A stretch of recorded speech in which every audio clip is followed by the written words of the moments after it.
Une société civile de placement immobilier se vend presque toujours sur un seul chiffre, son taux de distribution. Autour de 5%, il paraît clair, comparable, rassurant. Mais ce taux est brut, et l'écart avec ce qui arrive vraiment sur votre compte est considérable. Entre les deux, il y a l'impôt sur le revenu, les prélèvements sociaux et parfois l'impôt sur la fortune immobilière. Les revenus d'une société civile détenue en direct sont des revenus fonciers. Ils s'ajoutent à vos autres revenus et subissent votre tranche marginale d'imposition. Si ajoute les prélèvements sociaux, au taux de 17,2%, plus votre tranche est haute, plus l'écart entre le taux affiché et le revenu net se creuse.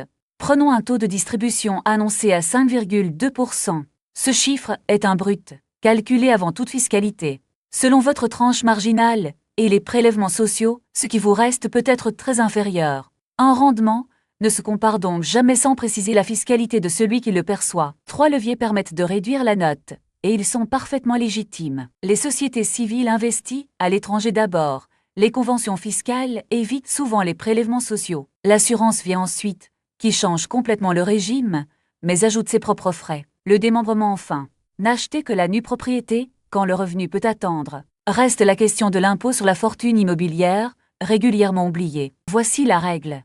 Un rendement ne s'apprécie jamais brut, mais toujours net de fiscalité. Et pour votre situation à vous, 2 investisseurs qui achètent la même part ne perçoivent pas le même revenu net. Ce contenu est informatif et ne constitue ni un conseil fiscal, ni une recommandation personnalisée. Tout placement comporte un risque de perte en capital. Le taux brut sert à vendre, le taux net sert à décider. Un simulateur de fiscalité immobilière est disponible sur le site. Rendez-vous sur debfranceinvest.com.